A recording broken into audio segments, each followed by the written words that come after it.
l'occasion de développer un petit peu plus tard pendant le direct. Information importante également, notamment du côté français avec Thibaut Pinot qui lui aussi, Cédric, n'était pas au départ ce matin d'Amitrice.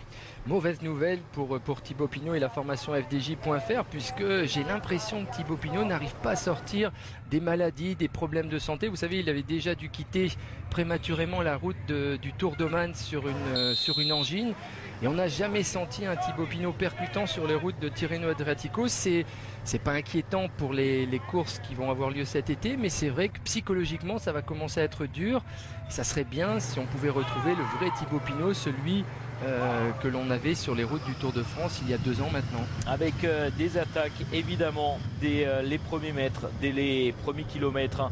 Un coureur de l'équipe Garmin Sharp, c'est Benjamin sur le hashtag Vélo Extra. Ça devient désormais une habitude avec déjà un premier commentaire, celui d'Aurélien qui nous dit peut-être la revanche aujourd'hui pour Nairo Quintana, hashtag Vélo Extra. N'hésitez pas à réagir au départ de Richie Porte. C'est vrai que c'est une surprise, on a été surpris ce matin en découvrant cette actualité. La question également qu'on peut se poser sur le hashtag Vélo Extra, Thibaut Pinot est-il trop fragile pour faire une grande carrière? N'hésitez pas à réagir sur le hashtag Vélo Extra, nous faire partager bien votre expertise. On retrouve la tête de la course. Ils étaient 8 au départ dans une première échappée. Il y avait André Grifko, Mathias Brandl de la formation Yam Cycling, Adam Hansen pour l'équipe Lotto Belisol, Benjamin King, David Delacruz pour l'équipe Neta Pandura, Luca Paolini pour la formation Katusha, Simon Geschke pour l'équipe Giant Shimano et enfin Jaroslav Popovic pour l'équipe Trek Factory Racing. Il y a du mouvement un petit peu partout déjà, Cédric, dans ce peloton. On l'aperçoit avec un coureur de la Movistar qui vient de placer un démarrage. Voilà, ça laisse cette bonne augure notamment pour le spectacle, alors que visiblement Bradley Wiggins est déjà en difficulté. Il n'a plus de coéquipier, c'est-à-dire que Rigoberto Urán, il me semble, a déjà complètement perdu il est pied. tout seul. Il est tout seul désormais. Et on l'a compris du côté de l'équipe. Qu'est-ce qu'on fait du côté de l'équipe Sky? Eh ben on essaie de sauver les meubles tout simplement. Vous savez, chez Sky, est-ce qu'on roule pas un petit peu? Est-ce qu'on s'est pas mis d'accord avec Alberto Contador? Richie Porte a quitté Paris-Nice. Donc légitimement, il avait des ambitions de victoire sur Tirreno Adriatico. Alors je ne sais pas ce qui s'est passé avec Richie Porte.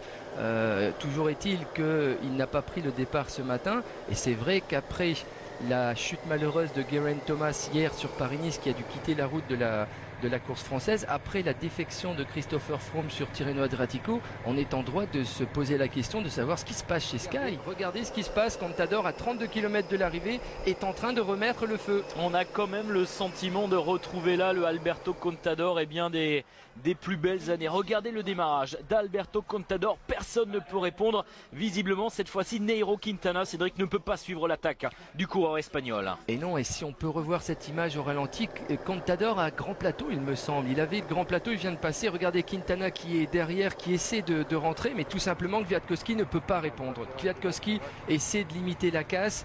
Malheureusement pour le coureur polonais, ça va être compliqué aujourd'hui. Il va vivre une journée très difficile. Chance, Alberto Contador veut faire d'une pierre deux coups aujourd'hui. Il veut sans doute essayer de remporter l'étape, prendre le maillot. Regardez, il se retourne, il gère, il sait évidemment que Quintana est derrière. Coureur de l'équipage G2R la mondiale avec Jean-Christophe Perrault et à Domenico Pozzovivo. Attention à Domenico Pozzovivo justement dans la rampe finale vers Guardia Grele. Oui. On va attendre pas mal de Pozzovivo, mais pour l'instant, très sincèrement, sur ce que l'on voit, évidemment, la hiérarchie est faite. Et s'il fallait vous donner un favori, les 2 premiers pour cette étape, c'est tout logiquement qu'on donnerait Contador en numéro 1 et Nairo Quintana en numéro 2. Alors, ce qui est surprenant aussi, c'est qu'un coureur comme Dani Moreno, on n'a pas vraiment aperçu Dani Moreno, je ne l'ai pas aperçu. Tirreno, il y a tout juste un an, petit rectificatif, hein. Ce n'est pas évidemment Pozzovivo qui s'est imposé il y a tout juste un an, c'est Vincenzo Nibali qui lui avait remporté la course des 2 mers. Et qui n'est pas présent évidemment sur l'édition, donc on a donné le dossard numéro 1 à Domenico Pozzovivo. Mais c'est vrai que vous voyez Contador qui se rapproche, il va bientôt descendre sous la minute, c'est-à-dire qu'on va presque retrouver Alberto Contador en tête de course. Et regardez ces bas-côtés de la neige, on est en altitude, on est dans une étape de montagne. Il faut évidemment, vous voyez, il reste encore 30 km, Alberto Contador est en train de faire une démonstration. D'ailleurs l'année dernière on avait senti un Contador un peu en dessous de son niveau. Alberto Contador, à la différence de beaucoup d'autres leaders, a décidé de ne pas courir sur un continent hors Europe. Regardez, on retrouve un Adam Hansen qui est capable de suivre Alberto Contador dans les derniers mètres d'ascension. Il va basculer avec le coureur espagnol. Et ça c'est la preuve que Alberto Contador ne fait pas la fusée non plus. Regarde Adam Hansen, ça n'est pas un grimpeur, avec tout le respect que j'ai pour Adam Hansen qui a remporté une belle étape sur le Giro d'Italie l'année dernière, mais Adam Hansen qui suit maintenant Alberto Contador depuis de nombreux kilomètres prouve tout simplement que Contador, même si vous voyez qu'il a un peu de mal, moi Adam Hansen est échappé depuis de nombreux kilomètres, mais ça prouve que Contador, oh là là, et là c'est compliqué, là c'est fini. Là, c'est la défaillance totale. Il n'y a plus de son, plus d'image là pour Michał Kwiatkowski qui a clairement débranché dans la tête. De toute façon, quand ça ne fonctionne pas, il y a forcément une explication. Quand on a été comme Thibaut Pinot au sommet, quand on a rivalisé avec les meilleurs et que d'un seul coup on n'y arrive plus, c'est qu'il y a un problème ou je sais pas. Je pense qu'on doit essayer de le trouver au plus vite parce qu'après on perd confiance, à la différence d'un Contador qui est en train de monter lui en confiance. 25% de moyenne avec des passages à 29-30%. Oui, pour la formation Omega Pharma Quick-Step aussi, on a opté pour un 39-32. Apparemment, la formation Tinkoff Saxo a aussi un 39-32. On a eu aussi l'information par Laurent Guyot, l'excellent Laurent Guyot de la formation IAM, qu'un coureur par exemple comme Mathias Brendel avait lui opté pour un 38-24. Alors là, j'ai l'impression que ça va être un peu difficile. Ça sera intéressant de voir tout à l'heure Mathias Brendel à l'image si on a la possibilité. Mais c'est vrai qu'avec des pourcentages qui avoisinent les 30%, je pense que la solution du 39-32 n'est pas mauvaise. L'appui d'Adam Hansen, tout c'est de même mieux pour Alberto Contador. Regardez, il reste 13 km. S'il peut profiter. Alors, il est sympa Adam Hansen, parce que moi je serais Adam Hansen, je dirais t'es gentil Alberto, mais moi je suis terrible. Une dernière difficulté redoutée par tous les coureurs de ce Tirreno Adriatico. 850 mètres à 25% de moyenne avec des passages, je le rappelle, à 29%, à 30%, alors qu'on retrouve à présent le groupe de Jean-Christophe Perrault, Nairo Quintana, avec également Caruso, Gianpaolo Caruso pour l'équipe Katusha, Domenico Pozzovivo et Nieve pour la formation Sky. Tirreno avec un scotch sur le cadran du compteur SRM pour ne pas voir les watts. Oui, ça c'est surprenant. C'est vrai que ces dernières années, on avait pris l'habitude de voir des coureurs avec des cadrans un peu à l'image d'un téléphone portable. Mais si, regardez, il a le SRM. Il a le SRM, ouais, mais apparemment, oui, il a un scotch. Il a caché pour pas s'en préoccuper. Mais évidemment, on enregistre les données. On va les analyser. Fred Grapp le sait très bien. Et puis, on va tirer évidemment des enseignements. Regardez cette image, Alberto Contador qui fait son retour sur la tête de la course. Et désormais, pour ces 4 coureurs, on va faire du derrière-dernier, on va faire du derrière Alberto Contador. C'est difficile pour de la course. Oui. D'un seul coup, plus de son, plus d'image. On a essayé de poursuivre, mais vous voyez que le faux plat, la route qui monte, va aussi probablement mettre en difficulté Adam Hansen qui s'accroche depuis de nombreux kilomètres. Si Alberto Contador est en train de tuer le suspense pour la victoire de ce Tirreno Adriatico. Juste de nous rejoindre sur Beansport à 15h38 très précisément. Eh bien, bienvenue et vous avez bien raison d'être sur Beansport puisque vous allez assister à un des spectacles les plus fameux de cette saison cycliste. Alberto Contador qui est à l'avant de la course depuis de nombreux kilomètres, qui est en train de renverser la course, qui est en passe de s'imposer sur ce Tirreno Adriatico, de prendre une option très claire pour la victoire finale. Ça, c'est une surprise tout de même. Alors ça, on ne s'attendait pas forcément à ce démarrage de Benjamin King. Oui. Regardez Benjamin King qui s'écarte, qui regarde, qui juge un peu sur le visage est-ce qu'on est encore bien et qui se dit tiens, est-ce que Contador me laisserait pas peut-être filer? C'est culotté tout de même. C'est bien joué, ça veut dire qu'il a un sacré tempérament, il n'a pas peur non plus d'Alberto Contador, mais attention, il faut les moyens physiques de faire ce qu'il est en train de réaliser. À 30% et on a direct compris à l'allure de Benjamin King que c'est déjà très difficile. On met une marche arrière tout simplement et regardez, voilà, de toute façon là il n'y a pas à se poser la question, il faut avoir le bon braquet, on parlait tout à l'heure des braquets de VTT et surtout mettre le poids du corps tout en avant, sinon eh bien on n'arrive pas à progresser. Et là ça va être long, ce kilomètre 300 pour Alberto Contador, pour Simon Geschke. Adam Hansen est distancé et regardez. Alberto Contador qui revient déjà, regardez, ils sont quasiment arrêtés. Geschke qui n'arrive pas à rester dans la roue d'Alberto Contador, c'est difficile. Et regardez Contador comment il zigzague, et là on a affaire aux coureurs les plus forts, les plus puissants de ce Tirreno Adriatico. Imaginez un moment ceux qui sont dans une journée difficile. Le poids en avant le plus possible. Regardez Contador qui va vraiment bien en avant, c'est important. Et c'est la raison pour laquelle Alberto Contador, il a eu raison de partir de loin. Puisque regardez, ils sont tous à l'arraché. C'est difficile de faire des écarts dans cette ascension finale. C'est quasiment mission impossible, la pente est beaucoup trop difficile. Et on est obligé de zigzaguer. C'est tout à fait étonnant de retrouver les coureurs de tête. Alberto Contador, ils sont à l'avant de la course. Ils sont obligés de zigzaguer dans cette ascension finale. Oui, des images insolites que l'on n'est pas habitué à voir. voir sur une course cycliste. Et Contador qui est en train de partir naturellement. Getschke qui semble avoir mieux géré. Je pense que du côté de King, on n'avait pas bien regardé son livre de route, tout simplement. Hein. C'est surprenant tout de même de s'être mis dans le rouge ainsi pour Benjamin King avant d'aborder cette ultime ascension. Mais regardez, même Alberto Contador, c'est tellement compliqué qu'il grappille centimètre par centimètre, mètre par mètre sur Simon Geschke. Oui, là de toute façon évidemment physiquement c'est dur, mais c'est aussi au courage tout simplement.